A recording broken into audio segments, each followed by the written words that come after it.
Hey everybody, this is D Hunter, bringing another action figure review. Today, we're going to be looking at the McFarlane DC Multiverse Superman from Zack Snyder's Justice League. This is the red and blue suit variant, and it's a Target exclusive in the US. I pre-ordered this guy from Target way back in early March, and he just now arrived.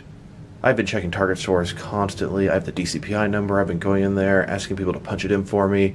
No Target stores around here ever got this figure. I'm sure now that I finally got him from the website, I'll start seeing him in stores.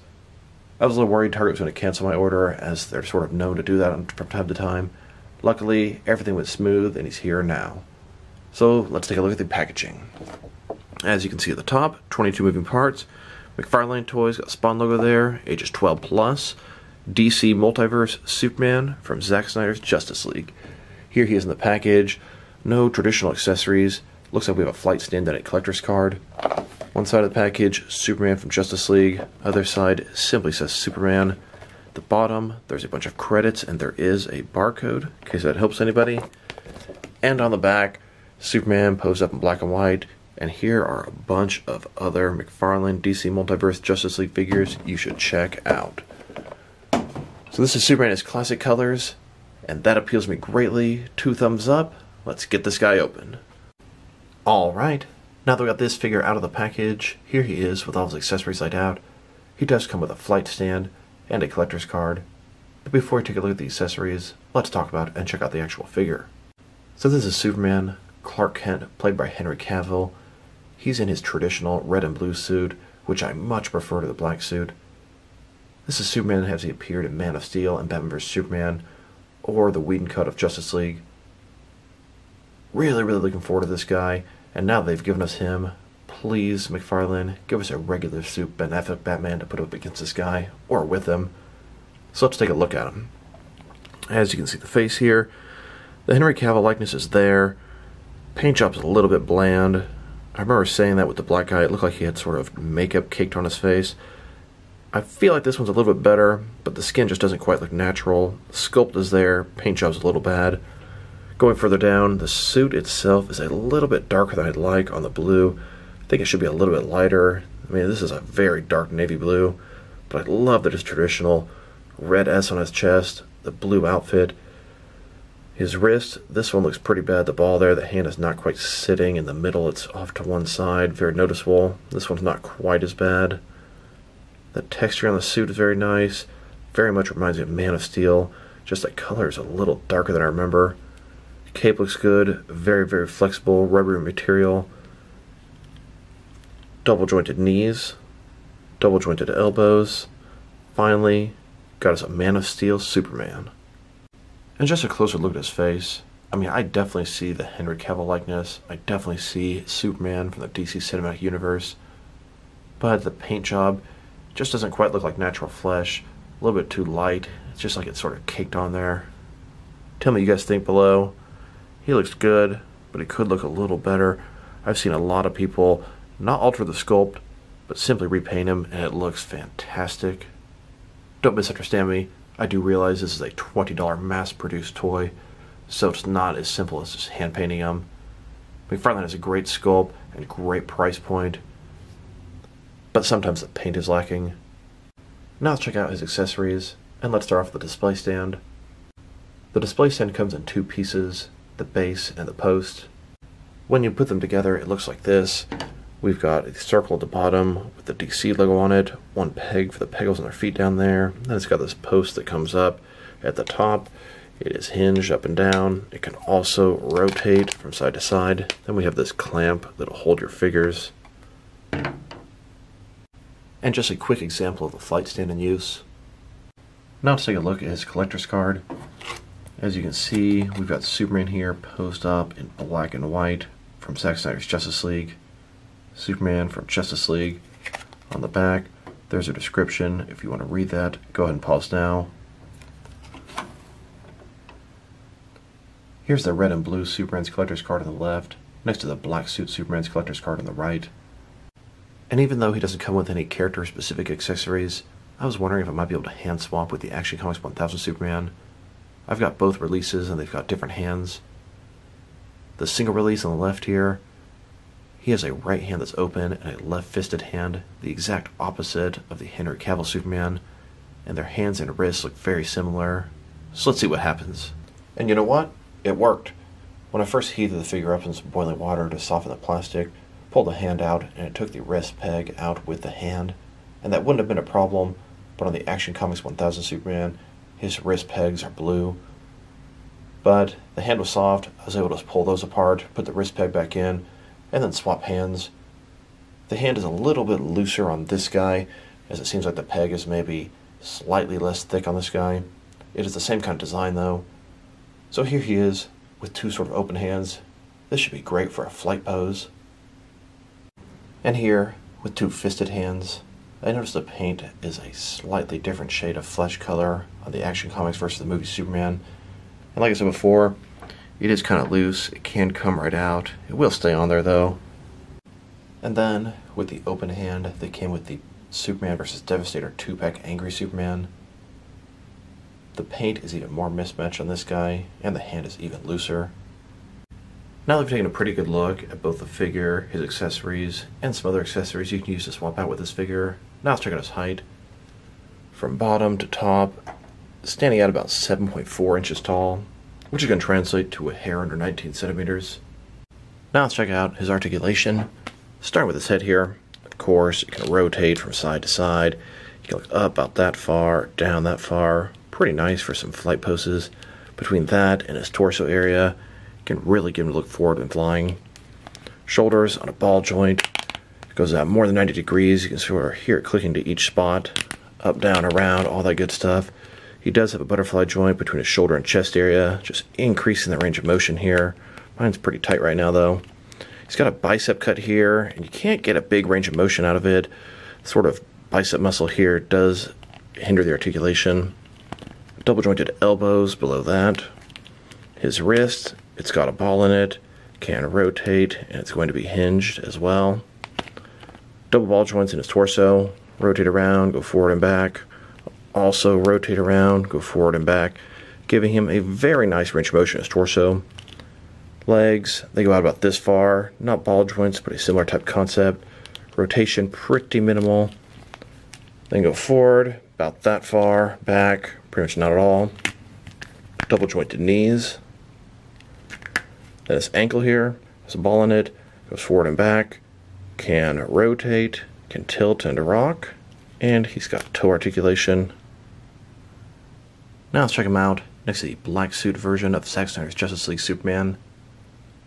They're 100% identical except for obviously the paint. Same hands, same sculpt, etc. What do you guys think about the faces? I almost feel like this one looks a little better. Maybe I'm just trying to convince myself because I like that color scheme more. The texture on the suit, they both have all the same details. Very, very nice looking figures. Here's Superman flying over the skies of Metropolis. And just our closer look at the Man of Steel. Here's Superman posed up in the sky, using his heat vision. Think back to the events of Man of Steel, when Superman was fighting Zod and his Kryptonians. And on to Batman vs. Superman, the part where the Batmobile struck Superman, and then they faced off on the roof of the car. Evil Superman from the post-apocalyptic nightmare future has captured Batman and plans to interrogate him. Superman comes down to interrogate Batman. And then Superman's soldiers kneel before him. Lois, she was my world, and you took her from me. Batman is about to be in for a world of hurt. Here's the DC Direct armored Batman about to stab Superman with the kryptonite spear. Here's the Trinity from the end of Batman vs. Superman, teamed up to stand against Doomsday. And he's bad, but he's the best movie Doomsday out there. He's from the Mattel Justice League 12-inch figures. He's 12 inches tall, which is kind of appropriate next to the 6 or 7-inch figures. And here's the Trinity fighting Doomsday just before Superman sacrifices himself to save the world. Here's this red and blue Superman reenacting the Whedon-cut finale of Justice League. And then here's the black suit Superman in Zack Snyder's Justice League's finale. Now let's check him out next to some other action figures. Starting off with some of the McFarlane DC Multiverse figures. Here's the red and blue suit Superman next to the black suit Superman. The red and blue suit Superman is a Target exclusive, and the black suit should be available anywhere, although personally I've only seen him one time in the wild. I much prefer the red and blue suit as it's more of his iconic look. Here are the Mattel counterparts. A lot more basic. I mean, for real. Tell me what you guys think in the comments below. Look at these two figures, and they are both $20. Come on, Mattel. And if you want to complain about McFarlane's Henry Cavill likeness, just check out Mattel's. Here are all the different Superman figures McFarlane has made in their DC Multiverse line so far. The next Superman we're going to get is a variant of the Unchained Armored Superman. It's the Energized Unchained Armored Superman. It's a Walmart exclusive. And then rumor is the next Superman after that is going to be another comic Rebirth Superman, but we haven't actually seen that yet. Here's Superman next to Batman from Zack Snyder's Justice League. I cannot stress to you how much we need a Batfleck in his regular outfit. Here are all the different heroes from Justice League. Here's the entire wave of figures from Zack Snyder's Justice League. I'm still missing one, the Platinum Chase variant of Batman. Been having a really hard time tracking one down. There's also an upcoming, rumored New York Comic Con exclusive Speed Force Flash. Swap Darkseid with Wonder Woman, and we can compare them with Mattel counterparts. Mattel didn't make a Darkseid because he simply wasn't in the Whedon cut in really any way, shape, or form. And here are their Mattel counterparts. I've said it before, and I'll definitely say it again. Zack Snyder's Justice League is superior to Whedon's Justice League, just like McFarlane DC Multiverse is superior to Mattel's DC Multiverse. Here's a Superman next to the entire The Suicide Squad wave from McFarlane. The Suicide Squad exists in the DC Cinematic Universe alongside the Justice League figures, so it's possible these characters could potentially interact. Here he is next to Arrow from TV's Arrowverse. Arrow is the only live-action McFarlane DC Multiverse figure that's not from the DC Cinematic Universe. Then, here are all the different Target exclusive DC Multiverse figures they've made so far. I'm sure we'll have a ton in the future as well. And here he is, next to some other recently released McFarlane DC Multiverse figures. Now let's check him out, next to some action figures from different various companies, to see how he fits in both scale and style-wise, in case you want to know which lines you can mix him with. Since he's a McFarlane figure, they're typically the 7-inch scale. I'm going to start off my comparisons with some of the larger action figure lines I collect and work my way smaller, and I'm going to include as many Superman figures as I can during these comparisons. Here he is with some of his McFarlane Toys brothers. In front of you are 5 different action figure lines, all from McFarlane Toys, all 7-inch scale. Then, next to some more McFarlane Toys, these ones are from different various video game properties. And now, next to some Jakks-specific wrestling figures. And here he is, next to some DST or Diamond Select toys. Then, next to some DC Direct and DC Collectibles Superman figures. And here he is, next to some NECA figures. Then, next to some Mattel wrestling figures. And now, next to some Jazzwares AEW wrestling figures. And here he is, next to some Mezco 112 cloth soft goods action figures. Then, next to some Mattel DC Universe Classics and Multiverse Superman figures. And here, next to some Mafex figures. Then, next to some Hasbro Marvel Legends. And here he is, next to some SH Figure Arts action figures. And finally, next to some Jazzwares Fortnite figures. Overall, this figure is great. I much prefer this outfit to the black suit. I prefer his iconic colors. Yes, it was cool to have the black suit featured, as it was featured in the comics in the Death and Return of Superman, but you can't go wrong with the red and blue. This guy's articulation is pretty good, everything to expect from a McFarlane DC Multiverse figure. His accessories are pretty much non-existent, but really, what are you going to give this guy besides a flight stand? I would have liked some alternate hands though. His sculpt and paint job are pretty good. Paint job is excellent, except for on the face. They could have definitely hit that a little bit better paint-wise. The sculpt, though, is top-notch. Texturing on the suit, etc. It's all very good. I don't exactly remember what I rated the Black Suit Superman. I think it was like a 7 out of 10. If that's the case, I'm going to give this guy an 8.5 out of 10. I am just really enjoying him. do wish the blue was a little bit brighter. A very dark navy blue, and I feel like it should be a little brighter. Maybe I'm wrong. Just what I feel. Very solid release from McFarlane. Another home run. Give us a regular suit Ben Affleck Batman to go alongside this guy, please. So this is D Hunter. Thank you guys for watching this video. If you liked the video, press like below.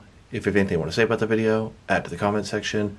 If you want to see additional action figure reviews from me, press subscribe. I do appreciate when you do that. Once again, this is D Hunter. Thank you guys for watching this video, and I will talk to you guys real soon.